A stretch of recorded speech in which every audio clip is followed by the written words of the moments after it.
শুরু হয়েছে দেশে গণমাধ্যম কর্মীদের সবচেয়ে বড় সংগঠন ব্রডকাস্ট জার্নালিস্ট সেন্টার বিজেসির পঞ্চম সম্প্রচার সম্মেলন। এবারের স্লোগান সংস্কার, সুরক্ষা এবং স্বাধীনতা। রাজধানীর আন্তর্জাতিক মাতৃভাষা ইনস্টিটিউটে এই সম্মেলনে গণমাধ্যমের স্বাধীনতা নিশ্চিত করতে কথা বলেন সম্প্রচার কর্মীরা। দিনব্যাপী অনুষ্ঠানের শুরুতে জুলাই আন্দোলনে নিহতদের স্মরণে 1 মিনিট নীরবতা পালন করা হয়। অনুষ্ঠানে দেশের বিশিষ্ট গণমাধ্যম কর্মীরা অংশ নিয়েছেন। অনুষ্ঠানে সংবাদকর্মীদের পক্ষে জানানো হয়, চাকরি, বেতন, ছুটি কোনো কিছুরই নিশ্চয়তা না থাকলেও সব পক্ষের চাপ সহ্য করতে হয় সংবাদকর্মীদের। সম্মেলনের আহ্বায়ক জানান, গত 1 বছরে সাংবাদিকদের বিরুদ্ধে হওয়া মিথ্যা হত্যা মামলা নিয়ে তারা শঙ্কিত। সাংবাদিকরা কেবল স্বাধীনভাবে সাংবাদিকতাই করতে চান। দলীয় লেজুর বৃত্তির বাইরে গিয়ে সাংবাদিকতা করতে পারলে এগিয়ে যাবে এ পেশা, বলেন তিনি।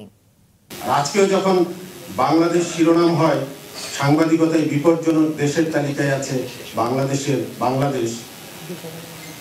এখনো যখন সাংবাদিকদের বিরুদ্ধে মিথ্যে হয়রানিমূলক হত্যা মামলা হয়, তখন আমরা আতঙ্কিত হই, আমরা ভয় পাই।